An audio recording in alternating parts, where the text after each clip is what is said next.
Hello, my name is Alfred Mattingly, and this is my post-self-assessment for my performance appraisal and management class. What have I learned? So the first learning objective for this course was to increase the basic knowledge of how performance appraisal and management systems work, how they operate, what kind of information goes into them. And I would say that I've made some pretty significant improvement in this. Before this class, the only real background knowledge I had of performance appraisal were the various appraisals I've gotten at my own jobs in the past. And as far as I knew, it was just a supervisor assigns you a random rating from 1 to 5 or 1 to 3 or what it might be, and you hope that you did good. And through this class, I've learned that there's a lot more work that goes into it, and I understand much more of how it operates and what the intended uses can be, and that's been really helpful for me. The next learning objective was being able to evaluate some of the empirical data and evidence behind performance appraisals, and I would say that that portion has greatly improved. I now understand what goes into a scale rather than just a rater's pure judgment. I understand how behaviorally anchored rating scales work, what factors go into why a rater might inflate or deflate or otherwise distort more accurate ratings. And I just understand more of what goes into a performance appraisal and what might go into trying to manage a performance appraisal system. And so that has been a great deal of improvement.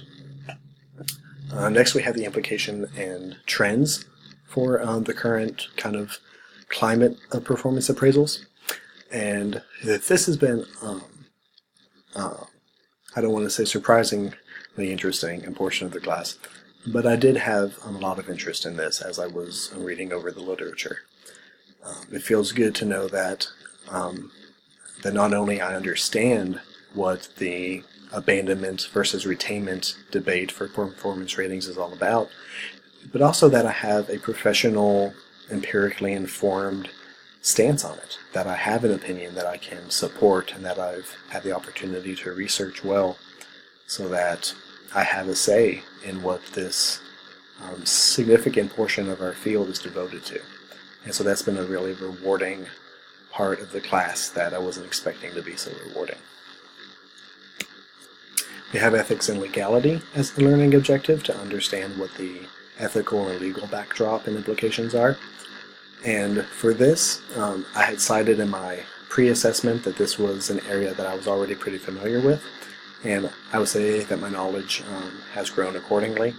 I now know specifically what kind of factors go into making an appraisal system more legally defensible, what goes into making performance ratings appear more fair and more just to ratees. And that has understandably been very valuable information to learn, since that is a very important part of what we do, is making our work not only good, but also ethical and legally sound. Next we have the integration and presentation of performance appraisals and the data behind them. And I've had some growth in this area, but this is probably my most limited portion, but also has the room for most potential as well. I did a group project with some classmates about how to propose changes to implement in an appraisal system, and that was very rewarding and very informative to get that practice and experience. But I'm also eager to do some more of that, to get some more real-life hands-on experience with this, because it is very valuable and it is very important to apply these things that we've learned. And so I'm hopeful that future classes will give me the opportunity to practice these skills further. The first and bonus objective I had was to understand the cross-cultural context of performance appraisal. And that has been a great area of really significant growth for me. I understand the tools I have to utilize for that, such as Hofstede's dimensions of national culture, the OECD database for kind of national profiles. I understand what factors go into creating both a national context as well as an organizational context that can affect appraisal systems. So that was a very successful objective for me. And finally, my second bonus objective was to understand what the empirical research direction is for this. And that's also an area that I've experienced significant improvement on. I talked about it before, but I'm familiar with the research. I know what the current debate is, what the sides are saying. And it's valuable to me because I want to understand the research and I also want to contribute to it as well. So that has been a very rewarding process for me and an objective where I found a lot of improvement.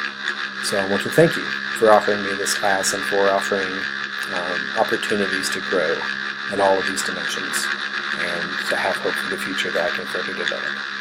So thank you.